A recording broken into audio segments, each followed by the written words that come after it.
Sorry about the wait. My technology wasn't working. But thank you all for attending the March 17th, 2025 meeting of the Westerville City School Boards of Education. This evening's agenda will be displayed on the screens in the front of the room. Printed agendas are in the back of the room, or you may find the agenda on your mobile device by connecting to the district's website at www.wcsoh.org. Click on our district link, select Board of Education, and follow the board docs link to current meeting agenda. There will be an opportunity for public comment this evening. There's a sign-up sheet located on the table in the back of the room, and Mr. Dorn's holding it up. Each speaker will have 3 minutes to address the board, and a timer will be shown on the screen. This portion of the meeting will be limited to no more than 60 minutes. And with that, Ms. Marshall, will you please call the roll? Mrs. Altman? Here. Mrs. Davidson? Here. Mrs. Valentine? Here. Mrs. Meyer? Here. Would you please join us in the Pledge of Allegiance? I pledge allegiance to the flag of the United States of America and to the republic for which it stands, one nation, under God, indivisible, with liberty and justice for all. Okay. Next, we have district highlights and recognitions, the fun part of the evening, and I am going to turn it over to my colleague, Ms. Valentine.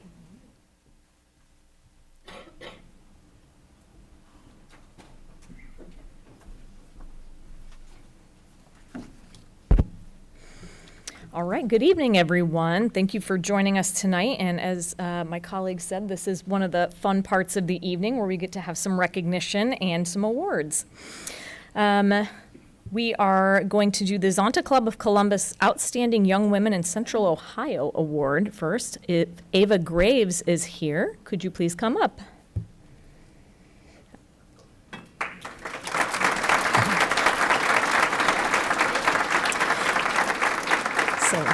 So we are recognizing Ava this evening for being selected as a Zonta Club of Columbus Outstanding Young Women in Central Ohio Award for 2025.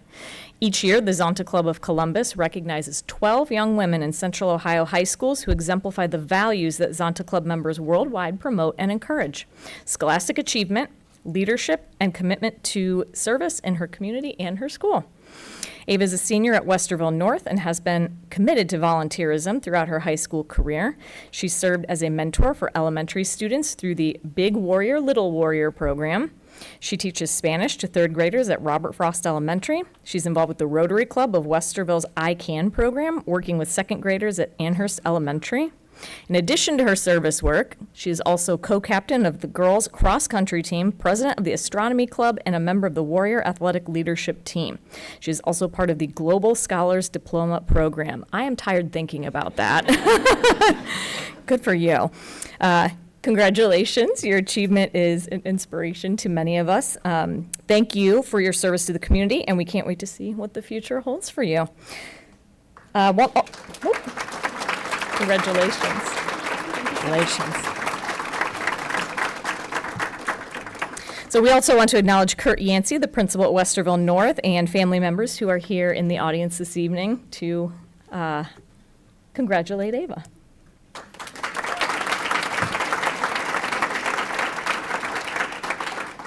All right, next up, I would like to invite the following students to join us up front: Maddie DeRose, Ella Monson, both from Westerville Central, Adam Caw from Westerville North, and Michael McWhorter and Emma Lee from Westerville South.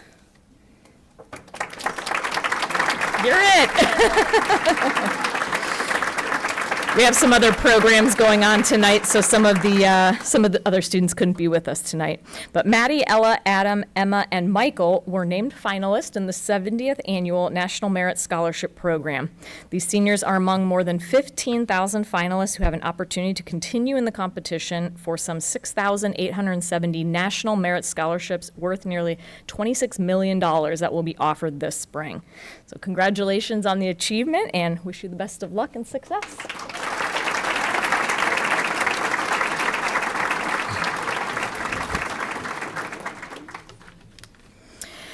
We also want to acknowledge Dawn Sayre, the principal at Westerville Central, Kurt Yancey, the principal at Westerville North, and Jeff Good, athletic director at Westerville South, as well as family members who are in attendance this evening. Thank you for being here.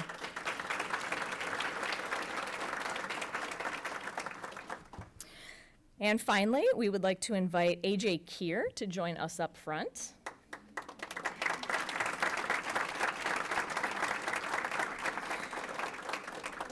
So we are recognizing AJ tonight for placing third in the boys diving event at the Ohio High School Athletic Association State Swimming and Diving Championship meets.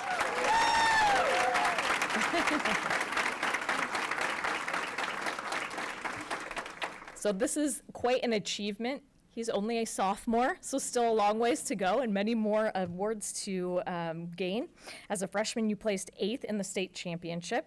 In addition to his success at the state championship, Keir won the OHSAA Division I District Diving Championship. Also, the Westerville South boys swim and dive team won the Ohio Capital Conference Championships for the first time in school history. It's awesome.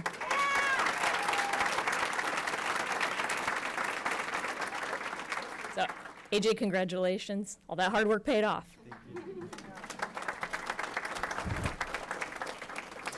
We also want to acknowledge, as we said before, Jeff Good, the athletic director at Westerville South, as well as your coach and family members who are with you here this evening. Thank you for being here.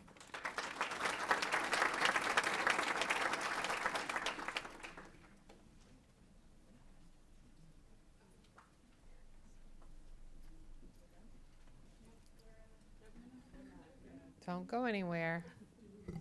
Good evening, everyone. At this time, it is my pleasure to recognize one of our board members, Tracy Davidson, who is with us tonight for her last board meeting after almost 12 years of service to the Westerville City Schools.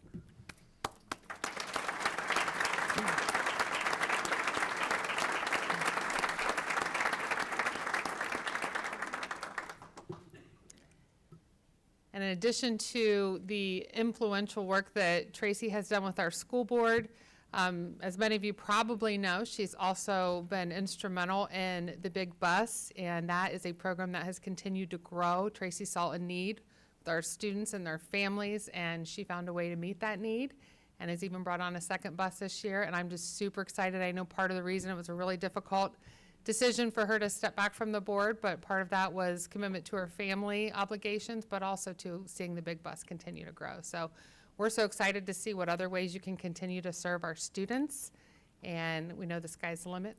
Thank you.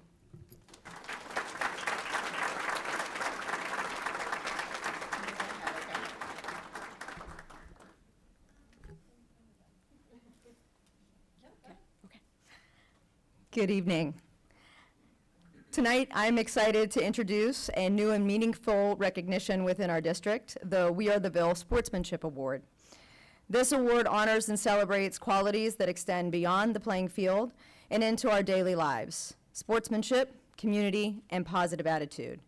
It emphasizes that while success in athletics is important, the true measure of character lies in how we conduct ourselves, support others, and contribute positively to our community. Each season, this award will recognize one middle school student and one high school student whose integrity, respect, kindness, and leadership set an exceptional standard. Students are nominated by their coaches and then carefully reviewed by a panel of community leaders committed to highlighting those who best exemplify the district's values. Along with receiving a commemorative plaque, the recipients' names will be added to a traveling trophy, which will be displayed proudly within their respective schools. We are especially grateful to the Westerville Education Foundation for their generous grant, which makes this recognition possible. Would Layla Saburi and Dr. Michelle Martin and Dan Bixel please join me?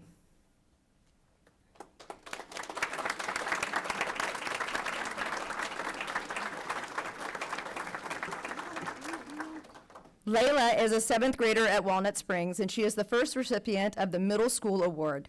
Her volleyball coach, Annika Koda, nominated her after her season this fall. Here's what Coach Koda said about her. Her optimism is contagious and does not waver despite the outcome of the game. If we had an odd number of players in practice, this athlete made sure that the extra person was included in the group. She's extremely coachable and has improved so much as a player this season.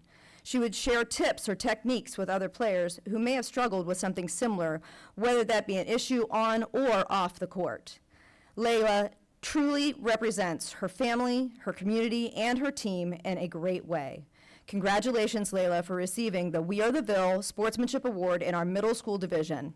Thank you for setting an example on and off the court, and we wish you all the best in seasons to come.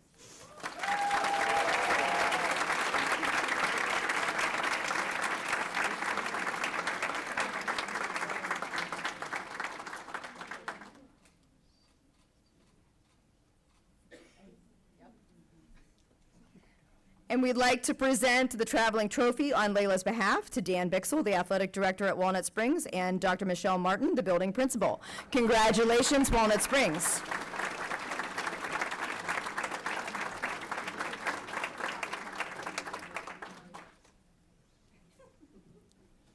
Thanks.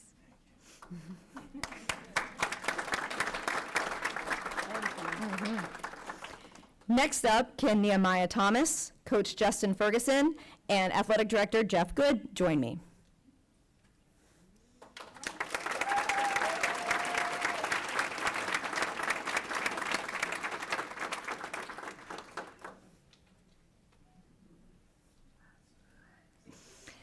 Nehemiah is a senior at Westerville South, and he is the first recipient of the We Are the Ville Sportsmanship Award for our high schools.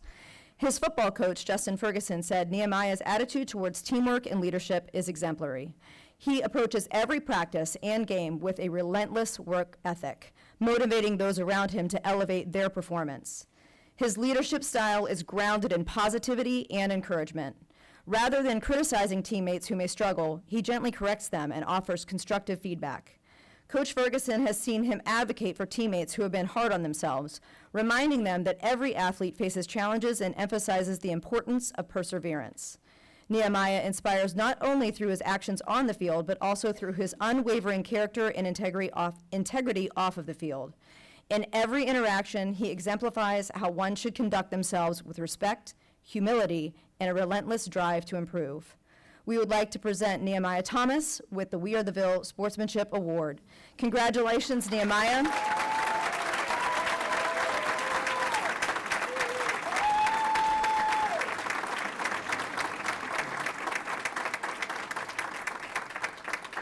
Nehemiah shows us that having a heart of every game beyond the skills, strategies, and victories lies in something even more important, sportsmanship.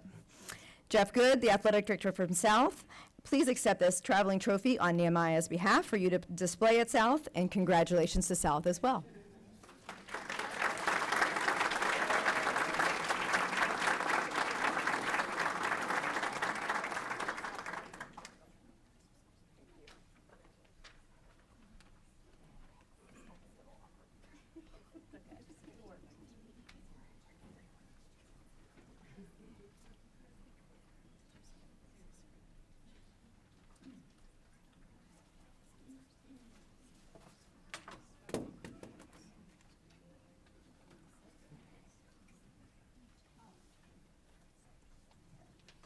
Congratulations again. We really honor and appreciate all that you do in our schools. Feel free to stay if you'd like, or you can, I see people filtering out, or you can leave. Yeah.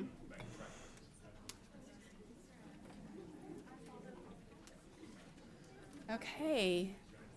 I'll give everybody a minute to settle.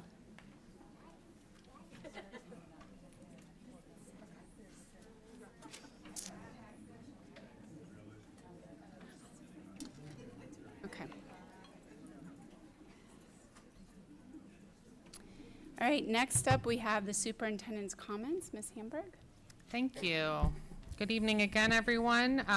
Again, I'd like to congratulate all the students who were recognized this evening for everything from academics to athletic excellence. We're really proud of all of your hard work. Would like to congratulate all of the other winter athletes who've excelled this winter and wish good luck to our Westerville North boys basketball team who will be competing in the state championship this coming weekend in Dayton.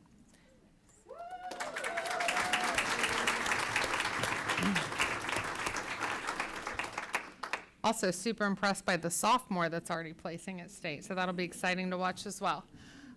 Did want to just kind of give a quick update to the board. We have been continuing our advocacy work on state funding. Tomorrow is a big day. It is lobby day down at the State House. Nicole and I are planning on attending. I know some of the board members are planning to as well. We have some meetings scheduled with our legislators throughout the day. Our team has been attending staff meetings, PTA and booster meetings, and other community groups. And just wanted to let you know we are happy to come around and share information with any other community group that would like to learn more about our challenges with state funding. And we have, thanks to our communications team, we have lots of information right on our front main page of our website, so you can check that out as well. That's all. Great, thank you.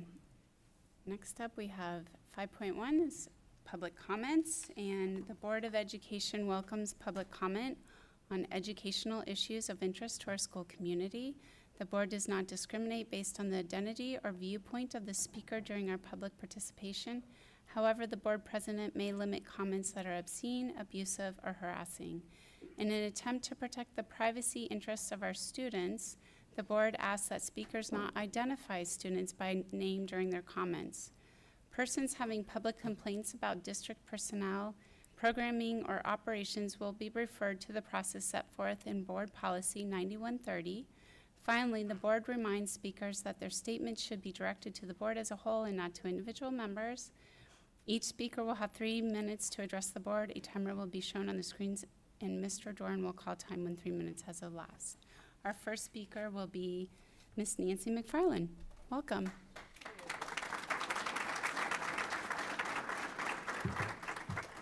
I'm not sure all my comments are qualified under that, but I'm going to try.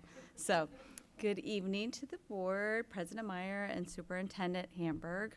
I think half the teachers in this room are going, didn't her kids graduate, and when is she going to leave us alone? But I wanted to come tonight for to publicly thank my very, very dear friend, Tracy Davidson, for the 12 years that you've spent, all the time that you spent that you have given to the school district.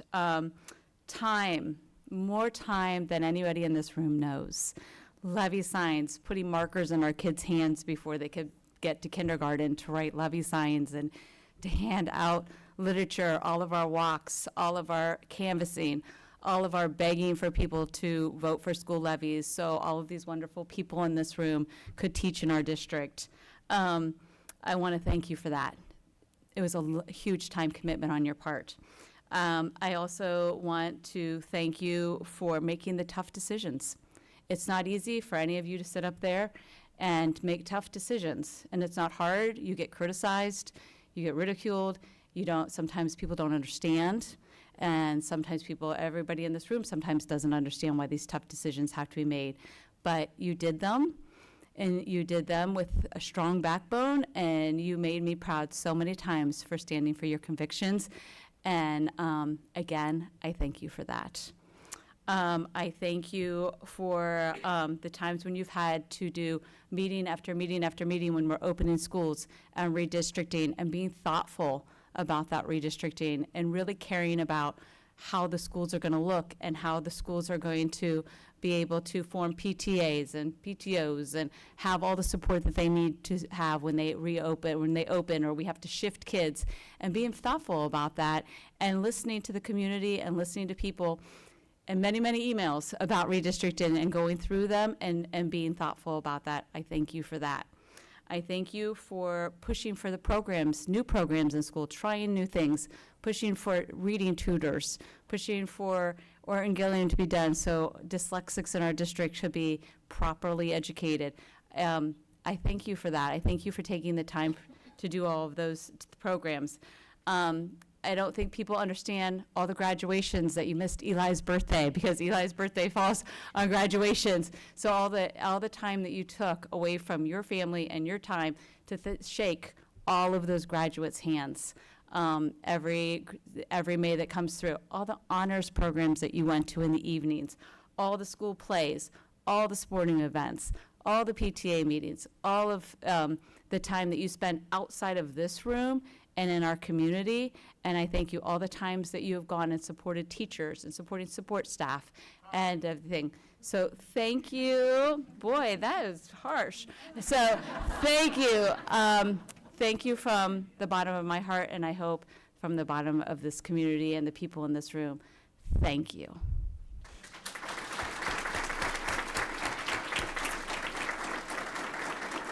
Thank you. Next up, we have Miss Jacqueline Fraley. Welcome back. That's fine. We like friends. Oh. Yes, stand here. Okay, I'm here to address the RTRI policy that's going to be read today. I'm sure this is a shock to everyone sitting here. I'm asking the board to consider enacting a strict RTRI policy that helps ensure the student safety and decreases the distractions from the school day for all students. I realize this policy has become a divided issue for our district and has caused great stress for the members of the school board. When you rescinded the previous policy, you did so to protect this district from disruptions that an RTRI policy caused. I'm asking you to put in place a policy that addresses those prior concerns. I sat in every single hearing at the State House for this issue and spoke to both the House and the Senate. The phrase that was constantly used by supporters of this legislation was, we aren't saying there has to be a policy. We're not saying what has to be in the policy, just that there has to be one. I'm asking you to include for student safety that any RTRI program must have background check equal to school teachers and any level 2 volunteer to protect our student safety. This is specifically allowed under House Bill 8, which mandated the RTRI policy. I'm asking you in the policy to list all core classes as graded classes to be considered core classes as in the previous policy. I'm asking there to be strict guidelines about handouts and encouraging students to invite other students from their class to come to LifeWise or any other RTRI program to address when students arrive late and consequences for any infractions, such as that the RTRI program would no longer be allowed in this district if they have any violations of the policy. I'm asking for true parental permission to be verified. Other districts have implemented a policy where not only does the RTRI program submit a signed permission slip, but a school-generated permission slip that must be picked up at the school, signed by a custodial and legal parent, and returned to the school by that parent is required for any student who leaves the ground. Currently, the ones by many RTRI programs are simply signed up through a web portal with no proof that the legal guardian or custodian of the child signed that permission slip. I'm asking you to work with us to find a policy that will help keep our students safe. I know there was a lot of trouble that we went through before this, and you did rescind it, and I'm asking you to work to have a strict policy to protect our students with that. Thank you. Thank you.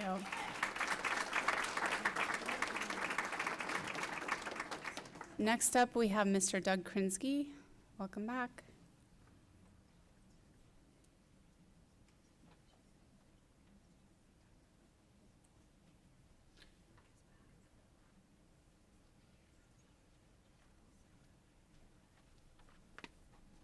Big crowd tonight. It's exciting to see. Before I jump into my notes, since I can't use names, the board member that's leaving, I do want to say I truly respect everything you've done with the district, and I want to thank you for your time and your service. We haven't always seen eye to eye on anything, but that's part of the process. So, but I do wish you well with your bus program and all that you do for the district, so thank you for that. A couple things on the agenda tonight. First one is the contract. Again, can't name names, but I guess positions are okay. For the treasurer, I see there's some new things in the contract, a $13,000 annuity, covering Medicare expense, covering the cost for the retirement program for that position that are new and are in the new contract. So I'm sort of surprised when I look at the 5-year projection that I'm seeing tonight, that we're adding additional cost and expense beyond what the normal contract would be. So I'm wondering kind of why we're adding cost when all I see are deficits over the next 4 out of 5 years. So I'm just throwing that out there that instead of spending more money, we should probably be a little bit more frugal on where we're spending the money. Which then goes to the next point on the 5-year projection. For the 5-year projection, what I'm looking at is $179 million of cash sitting on hand that can cover any deficit moving forward. I also want to thank you for the $5 million a year you've cut out, but it appears whether it's administrative things we need to take a look at, I think there's a lot to be looked at within the district. Love the teachers to death. I think they deserve money, but I think we need to look at every line item that's in the budget and determine what else we can do before you go back to the voters, which I know is ultimately what's going to happen, and ask for money. Before the last levy, you talked about you had done everything for cost savings, and then after the levy went down, all of a sudden magically there was $5 million that appeared that's now out of the budget. So I would tell you, look harder, look longer, and keep looking for more cost-saving expense. I'm not saying eliminate positions, but I'm saying be efficient with the money that's there. And in terms of asking for more money, over the next 5 years, I'm still looking at things in the black because of the cash balance the taxpayers have kicked in that's hanging out there that hasn't been spent. So I would advise, use that money wisely. Make sure you've saved every penny you can. Don't come back and ask for money once you approve the 5-year projection, because there's money to cover whatever these deficits are going to end up being. My last point is on the board position that's currently going to be coming open as of tonight. You know, I've talked to somebody that sits at this table to get the names of who the candidates are, to get who the finalists are, and I'm wondering, why has that been released to the public? I mean, every other school district from Columbus on up releases it. I would like you to release that also. Thank you. Thank you. All right. Thank you. Moving along to 6.01, may I have a motion to approve the minutes of the regular Board of Education meeting held on Monday, February 24th, 2025? So moved. Second. Any changes needed? Wasn't here. Okay, take the roll. Mrs. Altman? Yes. Mrs. Valentine? Yes. Mrs. Davidson? Abstain. Mrs. Meyer? Yes. And may I have a motion to approve the minutes of the Board of Education special session held on Monday, March 10th, 2025? So moved. Second. You take the roll? Mrs. Altman? Yes. Mrs. Valentine? Yes. Mrs. Davidson? Abstain. Mrs. Meyer? Yes. And may I have a motion to approve the minutes of the Board of Education special session held on Friday, March 14th, 2025? So moved. Second. And will you take the vote? Mrs. Valentine? Yes. Mrs. Altman? Yes. Mrs. Davidson? Abstain. Mrs. Meyer? Yes. And next up, we have financials. And 7.01, the 5-year forecast. Ms. Marshall, will you talk to us about the? Do the motion in a second. Oh, yeah. Sorry, you did tell me that. May I have a motion to approve the 5-year forecast? So moved. Second. Okay. Now will you talk to us about the 5-year forecast? Yes, so this will be a fairly short presentation, maybe. You can't see. So the board approved a 5-year forecast back in November, which reflected a negative unreserved fund balance for our general operating fund.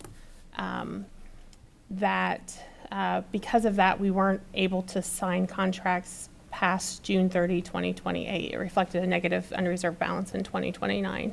And so as we've gone through and made some austerity measures and some reductions for future years, we've worked some of those austerity measures through the forecast period. So I will bring the full forecast back to the board at the end of May like we normally would. This is just our optional spring update.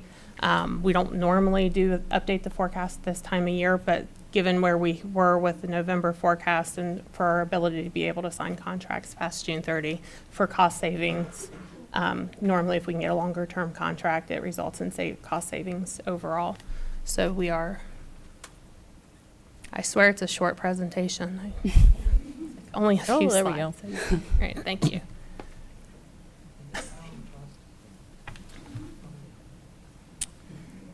Just hit from beginning up on the top left there.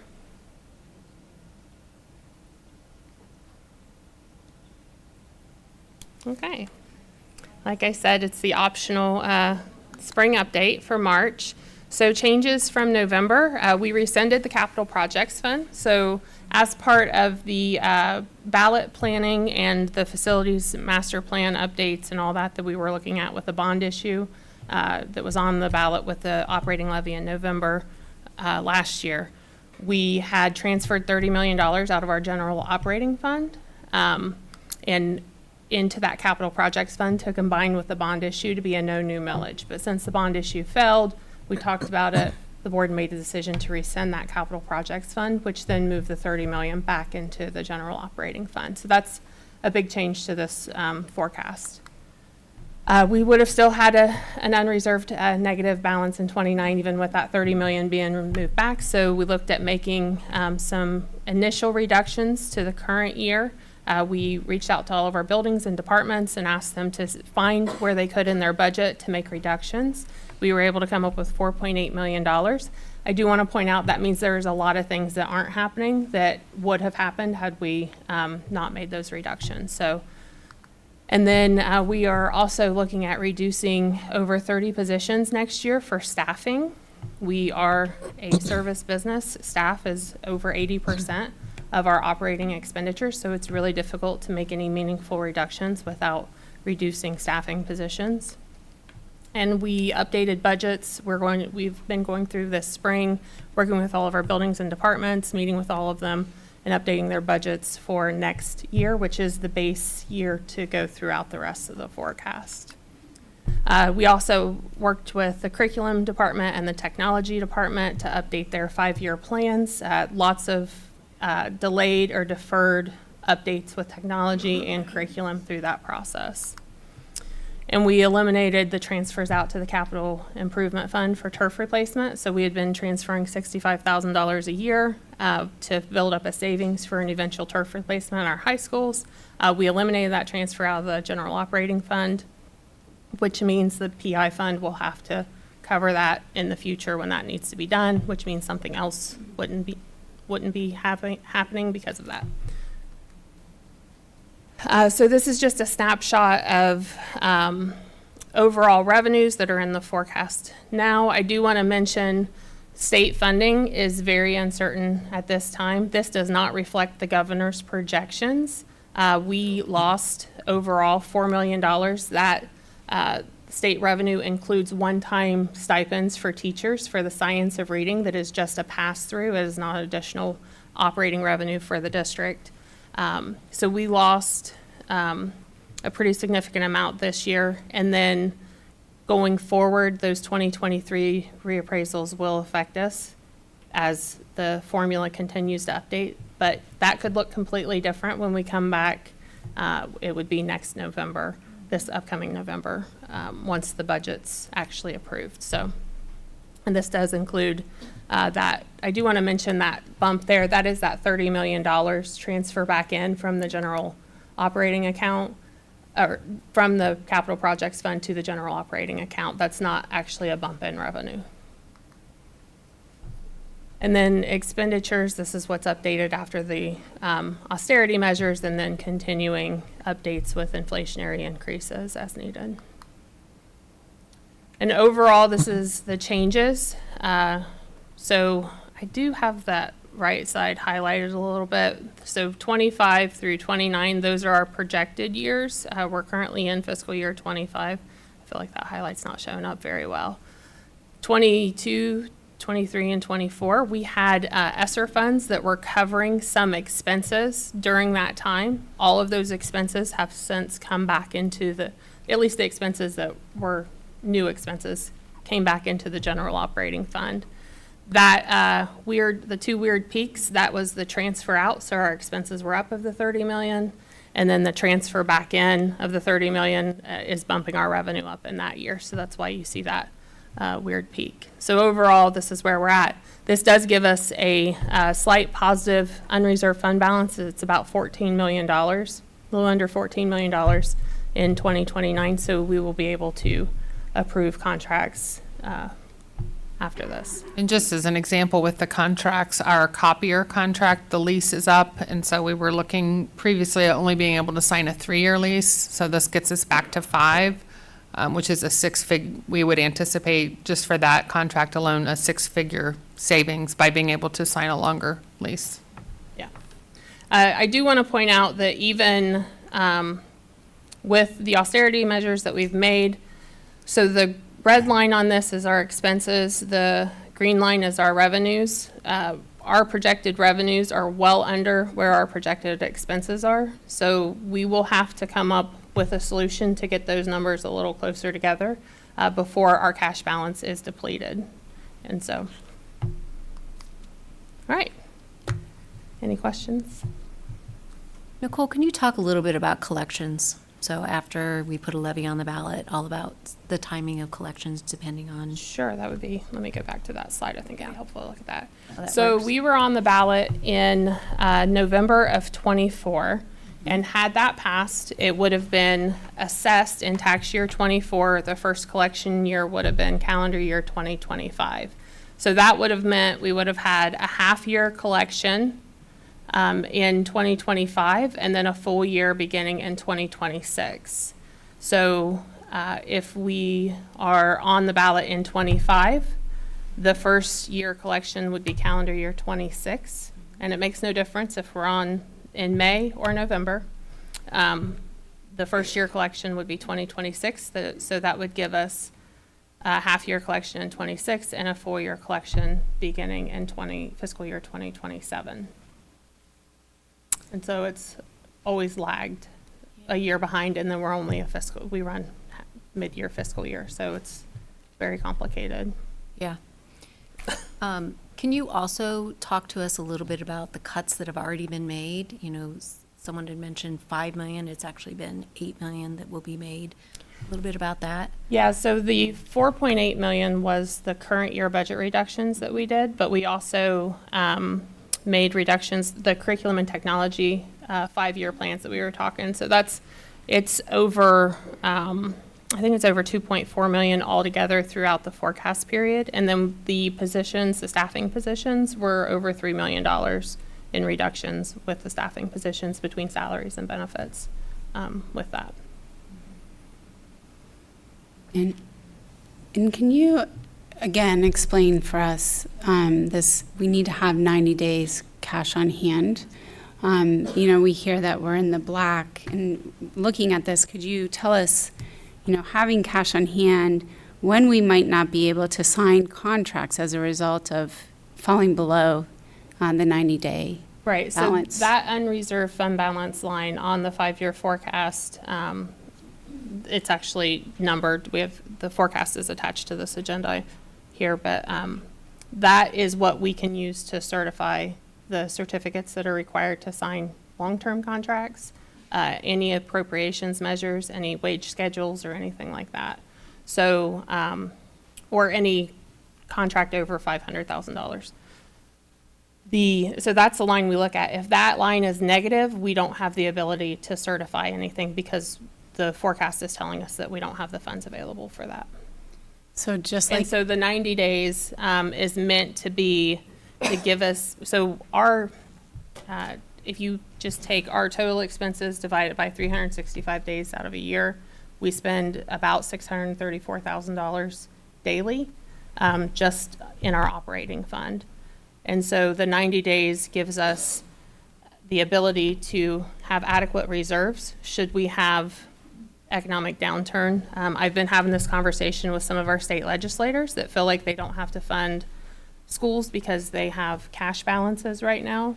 I worked for the state auditor's office, I think I said this the last time, between 2005 and 2012, and I worked on fiscal emergency and watch projects for public school districts, for townships, villages, cities, all of that. And all during that time, local governments and public schools were criticized for not having adequate reserves to help weather economic downturn when we faced the recession in 2008 and 2009 and coming out of that.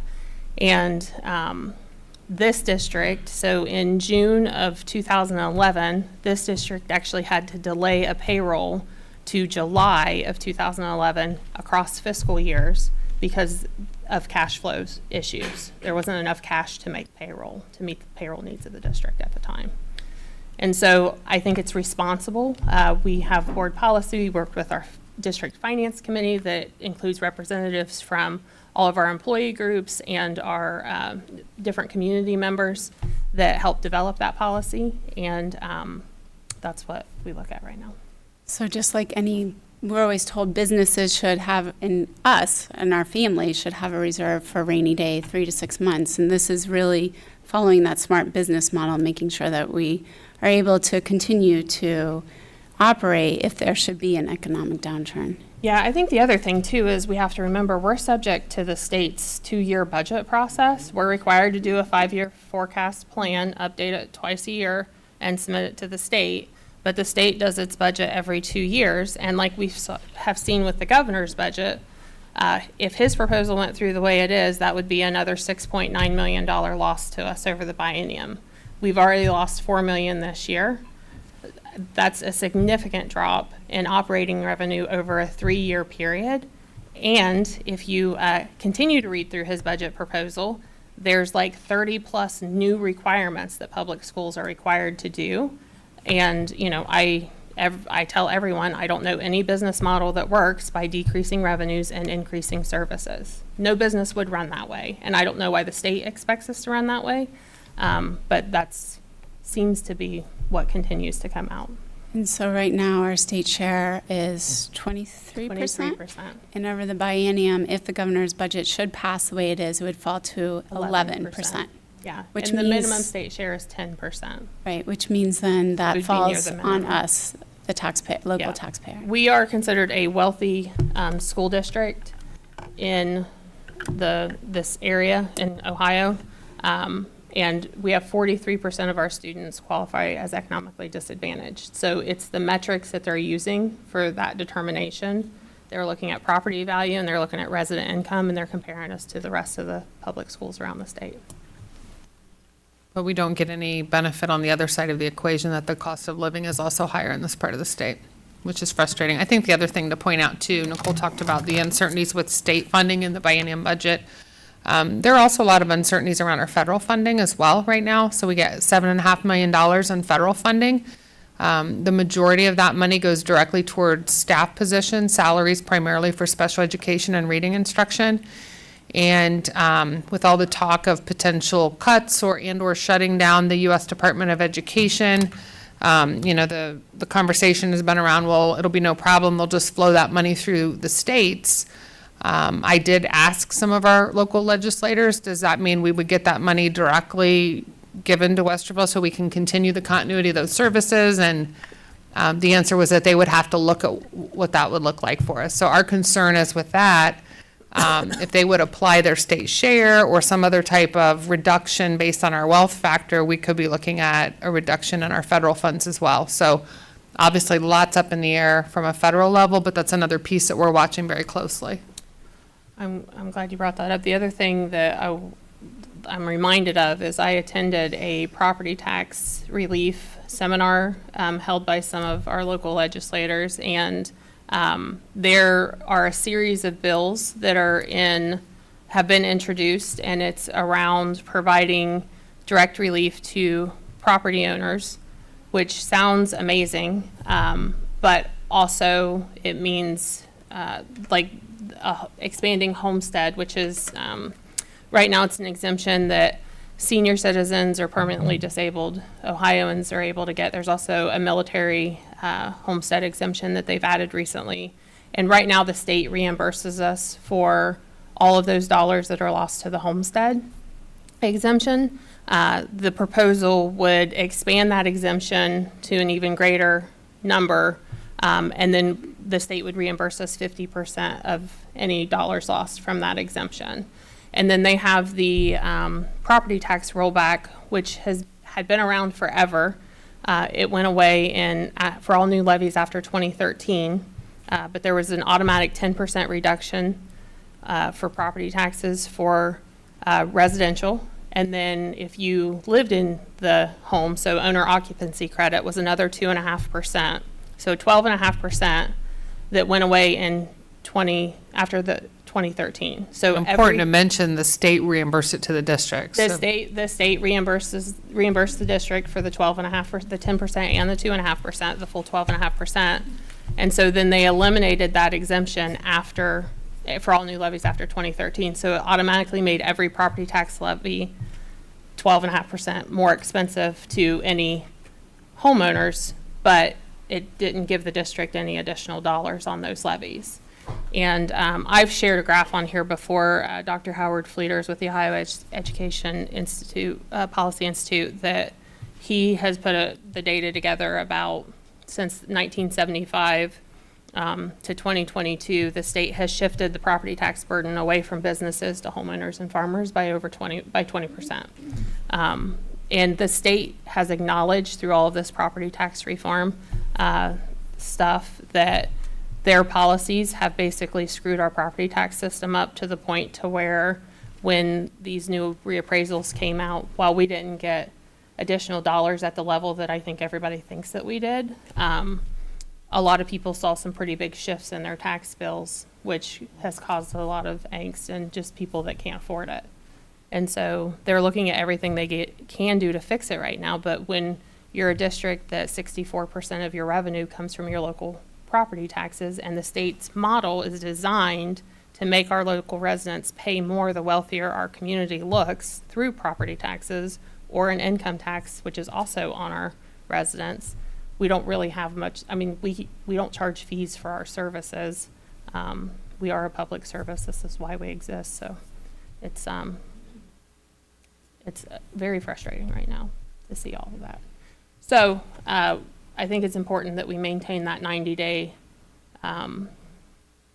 balance as we're looking at just all of the things that could change. I think about back to when the business personal property tax went away in 2011.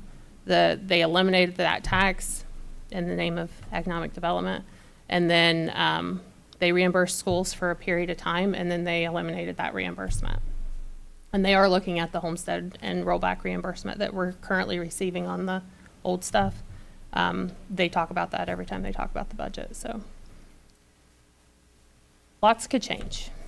And so we're just trying to keep an eye on everything, trying to follow everything, and talking to our legislators about how these decisions will impact our community. And so part of Lobby Day tomorrow, I know Westerville Parent Council is also hosting people. I think there's a sign making party at Alcott tonight. Yeah, right now I think we're missing it, yeah. And hopefully we'll have some families go down there and help us advocate tomorrow.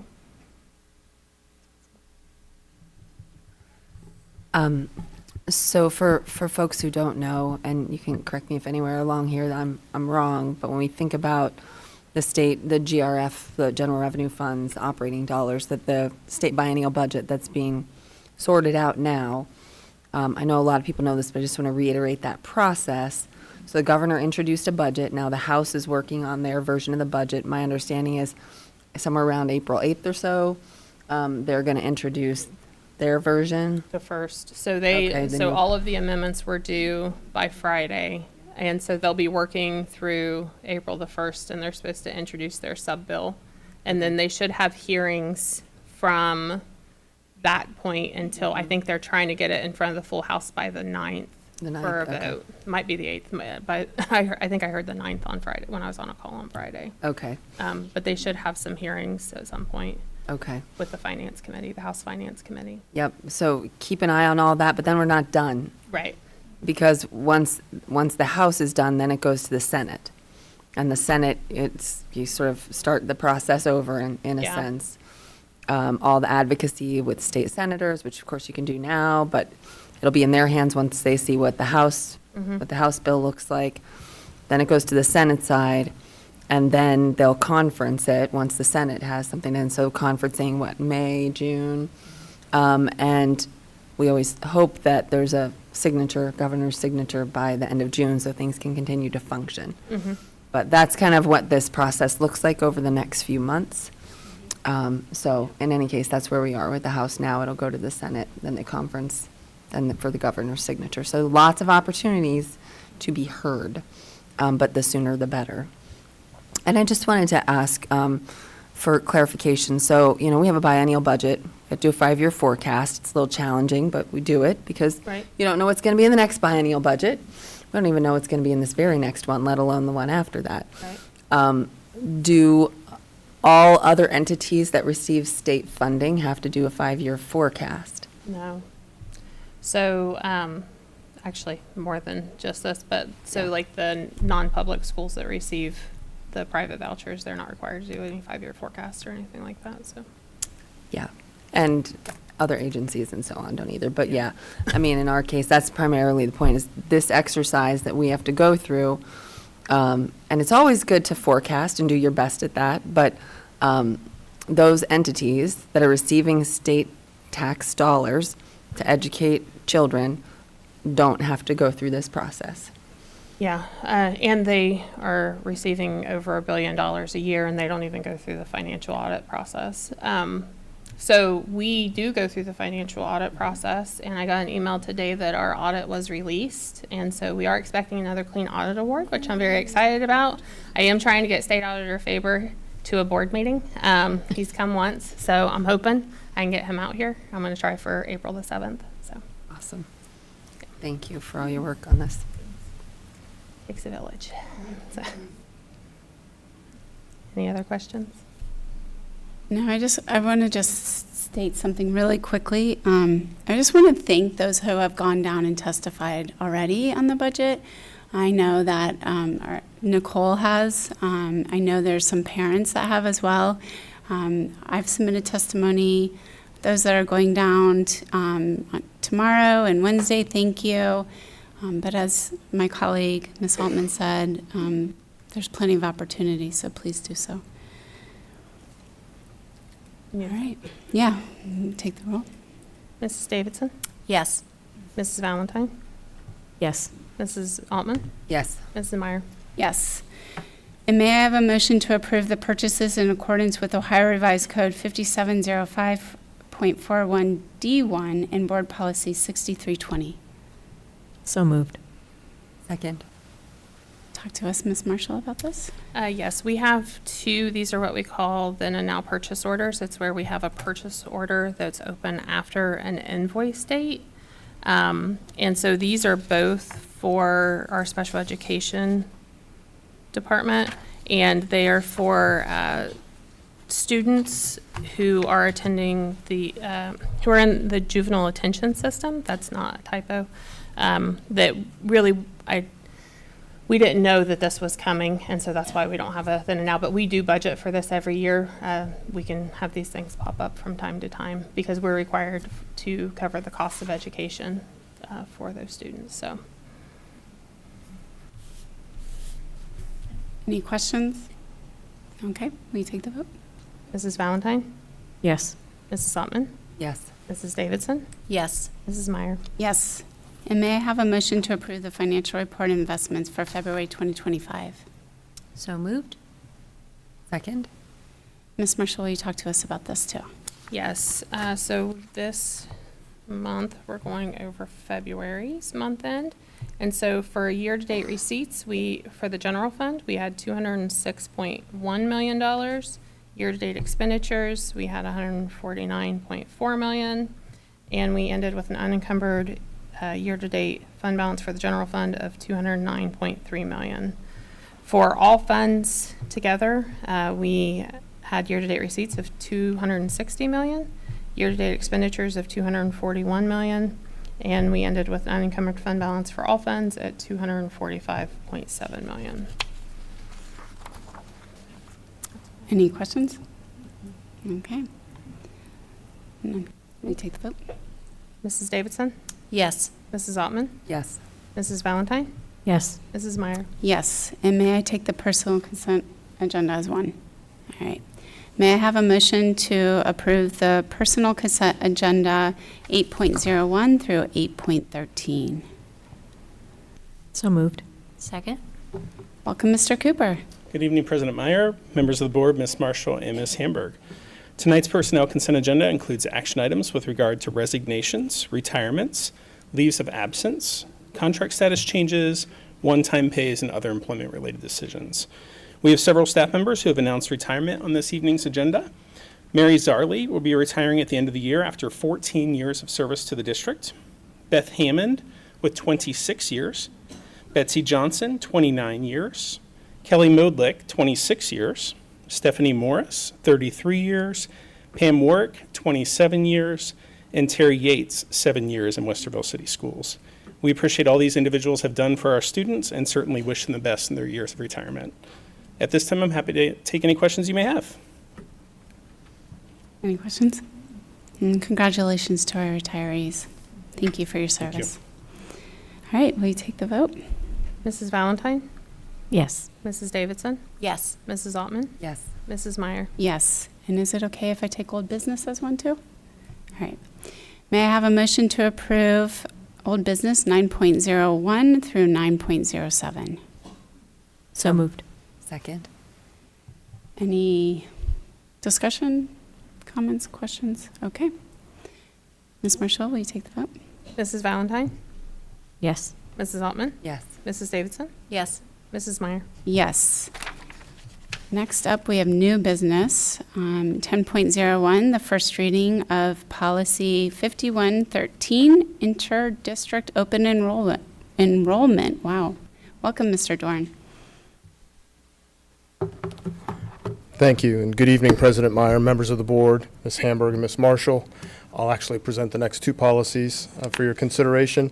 Item 10.01 is policy 5113, inter-district open enrollment, and that would be between Westerville and another school district. Revisions to this policy update language to coincide with the current Ohio Department of Education and Workforce provisions and to include the requirements of Senate Bill 208, which is effective on April 9th.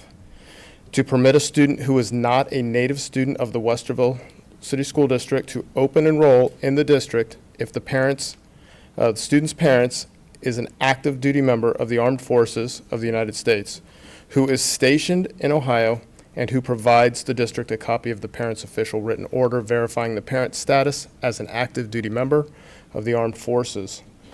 The new military exception must be added to policies for districts that entirely prohibit inter-district open enrollment, which is what we currently have. Additionally, the bill permits a student enrolled to under a district's open enrollment policy exception for military children to continue to attend the district and receive transportation services for the remainder of a school year if the student's parent is discharged or released from active duty. This policy should be adopted in order to comply with current law. I just have a question. I know it states in there that that upon request, the parent requesting transportation, that it can be provided, but only within the boundaries of the district. So does that mean a parent must drop a child at a school bus stop or pick them up from there? Yes. Okay. And we already taken students that are from the military, right, and armed forces, but not from particularly outside of the district per se right now. This So, and would yet- allow for this. Anybody who is a resident in the district, regardless of that, we So- already take. So I'm just wondering, and I appreciate the armed services so much, so I don't want this question to come off wrong, but does that come with additional funding from the state or the feds? It does not, Okay. Thank you. at least not to my knowledge. I would say you would probably get the typical, when you do have open enrollment, the dollar amount from the state would come here instead of, usually you have to send out from the local district the full amount, so they would have to send out what they get from the state plus their local share. They Okay. don't include the local share anymore. Oh, did that with change? open Okay. enrollment. That changed with the new funding formula, so it Okay. would be the state share. Just the state share then? So we would, that where they are, whatever district they are, that money would follow them here? They would the no state longer share. receive, it's where students count. So the district, if the student's currently enrolled in another district, that school, in theory, is getting funded for that student, although none of us are all getting funded for all of our students, but that's another conversation. And then if the student leaves, that'd be one less student on their ADM, funded ADM. More on ours. And So that it'd would be be one more on student on our ours. funded ADM, which That we might is not- subject to our state share, yeah. Okay, thank you. Thank you for explaining that. Thanks. Thank you. I didn't realize that changed, because in my previous district, we had open enrollment. That was how it was. Yeah, it's been a huge complaint about the districts that allowed open enrollment. Item 10.02 is policy 5223, released time for religious instruction during the school day. This policy is provided by statute through House Bill 8, effective also on April 9th, requires districts to adopt a policy authorizing students to be excused from school to attend a released time course in religious instruction. The bill requires school districts to collaborate with a sponsoring entity of release time course in religious instruction to identify a time for the course to be offered during the school day. This policy should be adopted in order to comply with current law. Any questions or comments? Bianca? Yeah, I think just a couple of these things, and we can, chat about, obviously, this is a first reading. But just some clarity around things like the student's parent or guardian gives consent in writing. Like, I just want to understand a little bit more what exactly we mean and what those procedures look like. So I'll reach out. I suspect maybe we haven't worked quite through all that yet, but in any case. We are in the talk about it. process of developing the administrative guidelines that would go along with this policy. Yep. Any other questions? And I think just to point out on that, Mr. Dorn has worked really closely with our legal counsel to make sure, because there are a lot of considerations with those guidelines, with our liability. Okay, thanks. Thank you. Okay, next up we have 10.3, the first reading of policy 5610, removal, suspension, expulsion, and permanent exclusion of students. Welcome, Mr. McElwain. Thank you. Good evening, Ms. Meyer, Ms. Hamburg, Ms. Marshall, members of the board. It is my absolute pleasure to present to you for first reading of revisions to Board Policy 5610, removal, suspension, expulsion, and permanent exclusion of students. This policy is recommended for revisions due to changes in Ohio Revised Code that came under Ohio House Bill 206. Some of the revisions are some general wording pieces, but these revisions reflect current Ohio law and are recommended to make sure that our policies are accurate and maintained. I can answer any questions that anyone might have about these changes to the policy. Doesn't look like we have any. Okay, thank you very much. Appreciate it. And next up, we have 10.04, first reading of policy 7440.01, video surveillance and electronic monitoring. Welcome, Mr. Stifler. Good evening, President Meyer, members of the board, Superintendent Hamburg, and Treasurer Marshall. In front of you tonight is consideration for policy 744001, which are changes to video surveillance and electronic monitoring. Most of the changes are grammar-driven, except for we are expanding our ability to hold video from 7 days to 14 days and requests from 14 days to 21 days, simply because we have better technology in place to be able to run it now. So if you have any questions, I'm happy to answer. Any questions? No? Thank you. All right. Next up, we have 11, recommended actions and standing business. So 11.01, early graduates. Welcome, Ms. Baldwin. Good evening. I'm excited to share with you that we have several students that are going to be completing. Oh, do you need? I need a motion. Yeah, thank So you. moved.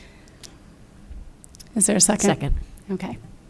Thank you. All right, good evening. We have several students that are completing their graduation requirements prior to their cohort graduation this May. And so your approval, once they finish all of their requirements, will mean that they can earn their diploma. I'm happy to answer any questions you may have. Any questions? Congratulations to them. No questions. You can take. Davidson? Yes. Mrs. Valentine? Yes. Mrs. Altman? Yes. Mrs. Meyer? Yes. And may I have a motion to approve out-of-state overnight field trips? So moved.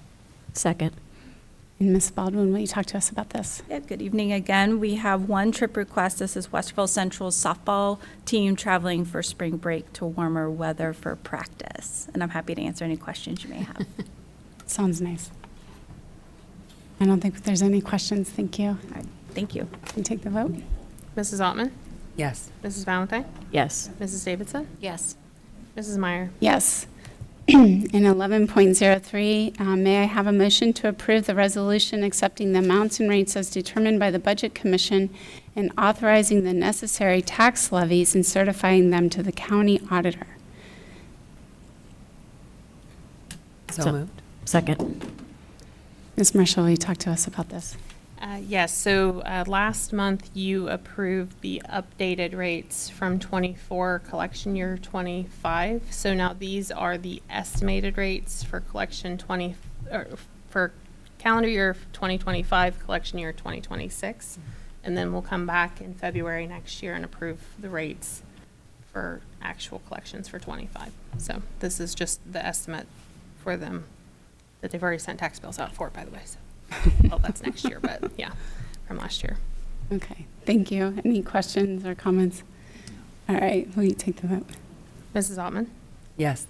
Mrs. Davidson? Yes. Mrs. Valentine? Yes. Mrs. Meyer? Yes. And may I have a resolution, or may I have a motion to approve the resolution to adjust a high school attendance boundary? So moved. Second? Welcome back, Mr. Dorn. Thank you. Presented here tonight is a recommendation to move a small portion of the Westerville South High School attendance area into the Westerville Central High School attendance area.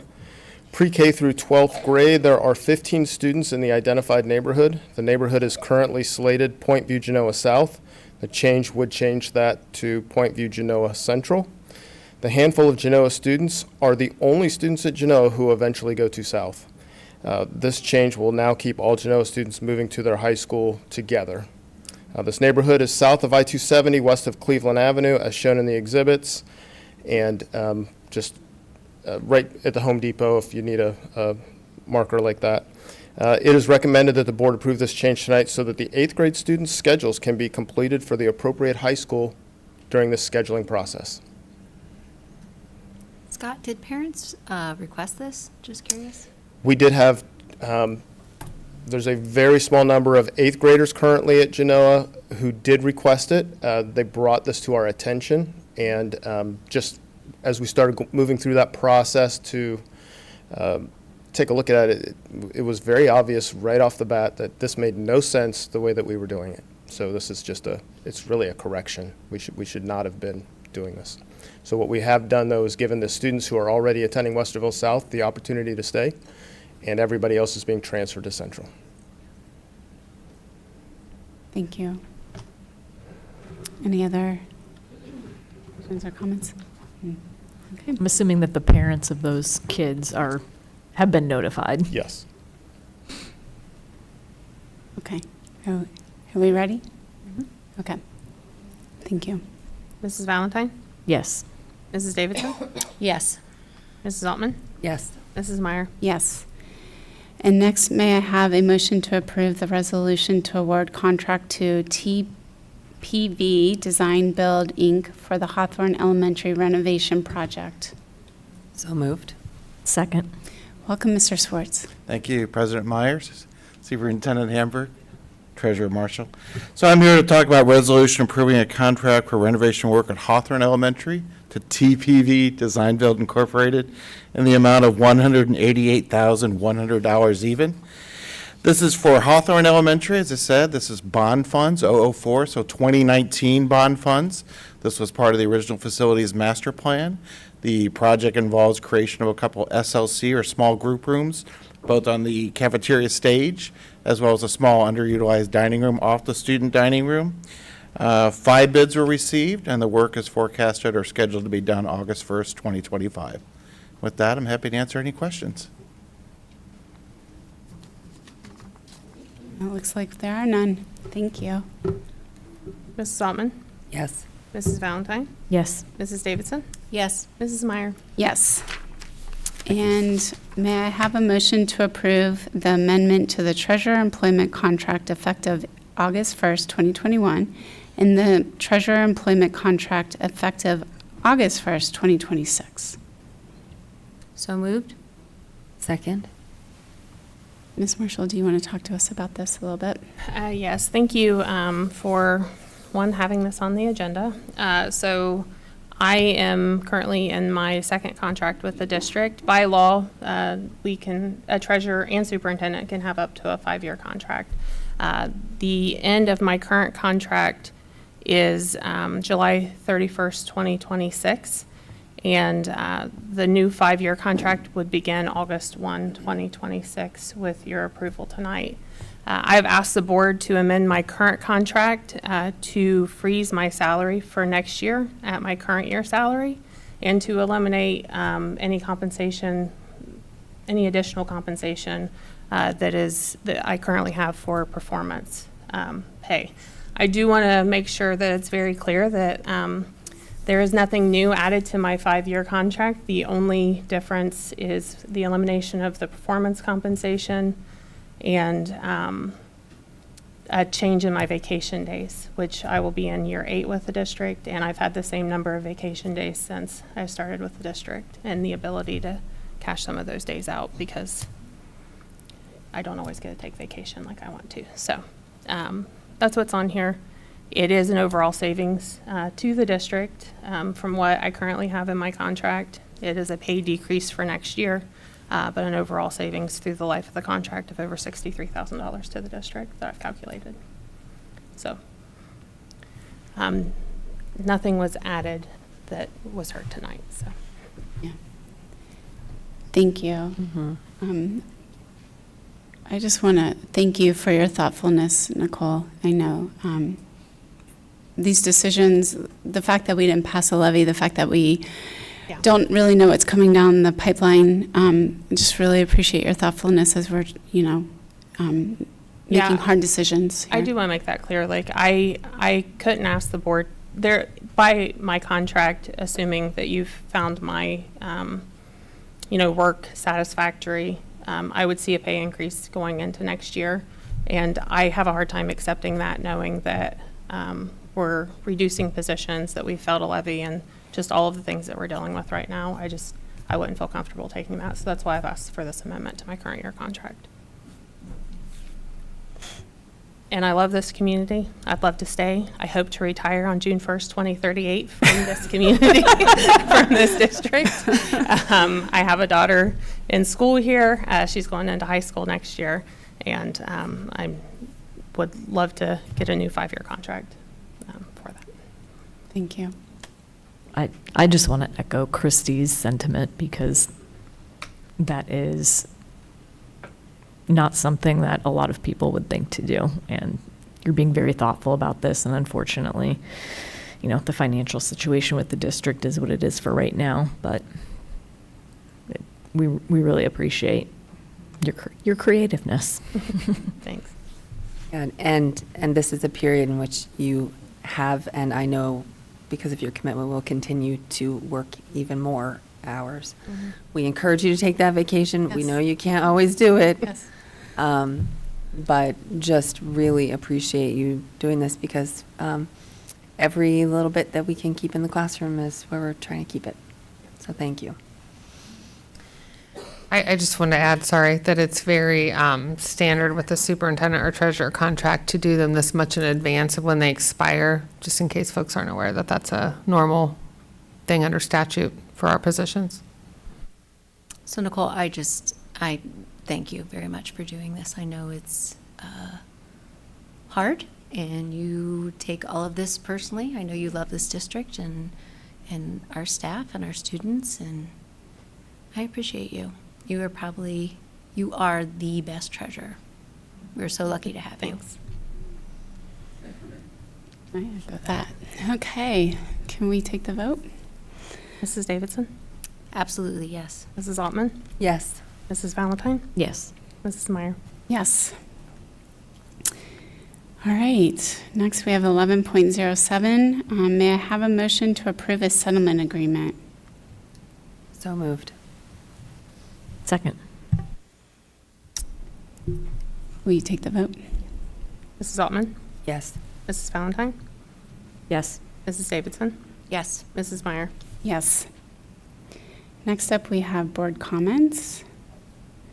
Who would like to go first? I'll go first. So first off, I want to say thank you for all of you coming tonight. We see you. This is a great way to show up and let us know where you're at, how you feel, and I want to say for me, I appreciate it. I think it's a kind way, and you appreciate it. So I'm going to go into my comments that will be a little self-serving. I'm going to ask you guys just to bear with me there, or bear with me here. I'm a little nervous because a lot of emotions going on. I just want to start by expressing my deepest gratitude and say thank you. I'm going to start with the community for giving me a chance all those years ago and seeing potential, and letting me build trust. I do really appreciate all the emails, people reaching out and pushing me and help me to grow. I don't take that lightly. To my colleagues, present and past, I really do appreciate you. I consider you friends. The ones in the past, I value them, each and every one of them. All the things that we have gone through, people can't imagine until you sit in this seat. To the staff, I appreciate your trust. Thank you for pushing me, making me think differently, not just telling me, but inviting me into your classroom and letting me experience things. To our students, I've loved coming to read to you, interview for BizTown, seeing performances, plays, games, shaking lots of hands along the way. One of my all-time favorite experiences was being a mentor for the Girls Model Program. It was life-changing. If someone has time and can get out there and do something like that, I highly recommend it. I want to say some personal thank yous to some staff members that changed my life and my children's lives. So Mary Taylor, Beth Dalen, Emily Winship, Kathy Benton, Kim DeMoy, Trevor Kilmeyer, Stacy Alonso, Katie Fort, Lauren Sefton, Emily Swank, Janet Pritchard, and Noelle Spriesterbach. I cannot express my gratitude deeply enough. You all know if you have a family, the people that really touch your lives, and I will be forever grateful. I have other district people that have pushed me out of my comfort zone, sometimes pissed me off, challenged me, stretched me, and I am so grateful for them too. And not all of them pissed me off, so don't take this in order. Ben Hartnell, Tom Cook, Sherry Timberlake, Rhonda Gilpin, Kristen Robertson, Mark Hershiser, Nicole Marshall, Tammy Santa. I don't know what I would do without you guys. You guys were tough, but so good. Larry Jenkins, who ran the last levy, who has done so much for our community, is an unsung hero, and people don't know him enough. Kids out of the district spent months and months trying to get this levy passed. I am deeply grateful. My campaign for years was a machine. I am so grateful for the people behind it. Sherry Blaze, 3 times, I can't thank you enough. Elizabeth Creel, Nancy McFarland, Lisa Aucoin, Laura Hammer, Erica Cohen, Jeff Johnson, David Grimes, last time, really helping me. I appreciate you. Linda Weiler, John and Linda Bokers, and I can't forget Cindy Crow. Cindy Crow was a former board member. I don't know if any of you know her. She is why I'm sitting here today. She took a little stay-at-home mom and showed her that I could sit up here and I could do this job and I could push forward. And I am so grateful for her. She passed away of ALS. Thank you. And then just to my family, Nancy stated about my son's 10th birthday, or about his birthday. I can't tell you how many birthdays of my kid because it was on graduation, and God bless my husband for always making his birthday the best, and like I didn't miss. And my kids really know nothing but me serving on the board in this district has meant so much to my family. So I wouldn't sit up here without them also, and my husband supporting me along the way, so I am forever grateful for that too. So I just want to say thank you, and I love you all. And that's it.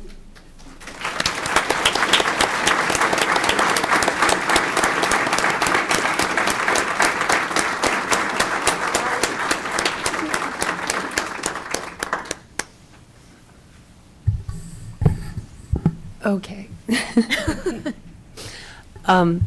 Well, first of all, thank you for being here. Like I said, we want to put everything we can in the classrooms, and that's you all. So thank you for what you do every day and for showing up to be seen and sometimes heard. So thank you. To our retirees and our early graduates, congratulations. I really want to encourage people to do what you can to advocate for public schools right now. I'm a history nerd. I'm just going to say this. I'm a history nerd. And this state in particular has a long history with public schools, and we need to grab that and run with it and remind people of that, going back to Northwest Ordinance. So if you don't know what I'm talking about, let's talk, or go grab a history teacher. And then finally, I want to say to Tracy, to Mrs. Davidson, you are the most shining example of a board member that I can imagine. I have known Tracy probably since 2011 or so, when there were some dark times. Didn't pass a levy and started working together in different ways on that. And I remember standing in the lobby of the Westerville Public Library, and you said, I think I'm going to do it. I think I'm going to run for board. And I was like, wow, you know, that's what it just, a person who cares so much. And I remember you saying, like, I don't quite know what it means, but I think I'm going to do it. And here you are all these years later, and so many lives you've touched and changed. And I will say that I don't know how you've done it. I don't. It takes so much, and you've done it for a long time, and you are all in on being a board member. So I just want to thank you for that. Thank you for your mentorship. Thank you for your service, and thank you for your friendship in this. I couldn't have done it without you. So thanks, Tracy.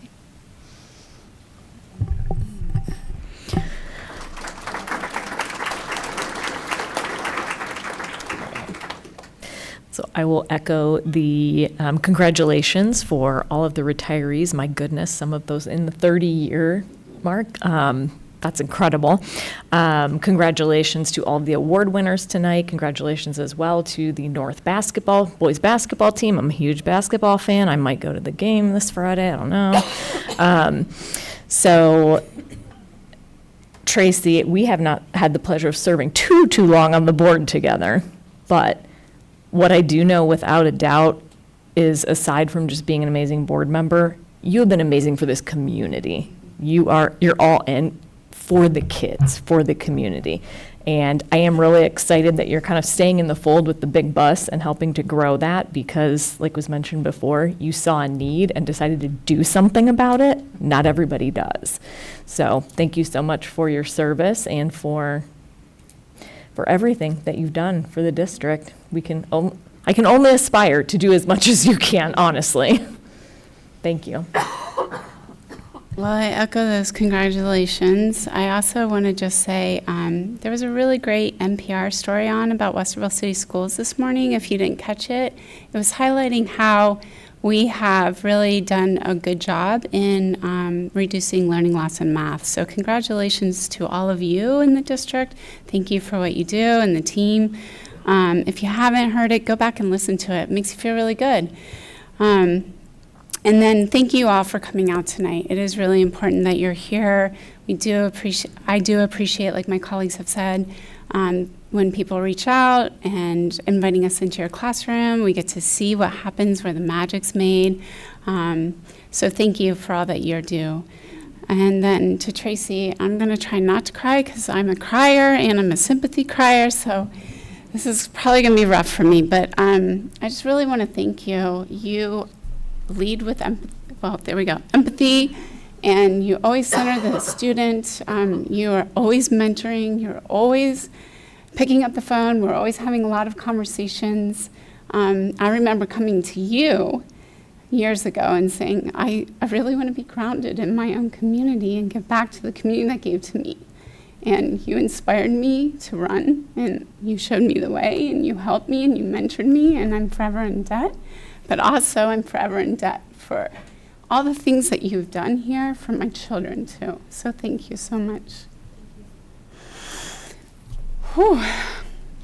All right. Okay, so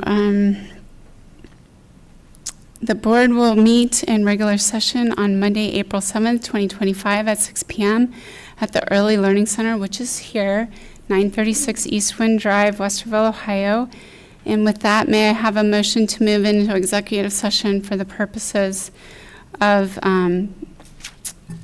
discussing the employment and compensation of public employees and to consider the appointment of a public official? So moved. Second. You take the vote. Mrs. Valentine? Yes. Mrs. Altman? Yes. Mrs. Davidson? Yes. Mrs. Meyer? Yes. You're welcome to stay if you want, but I don't know how long we'll be. Have an extra one. 7:29.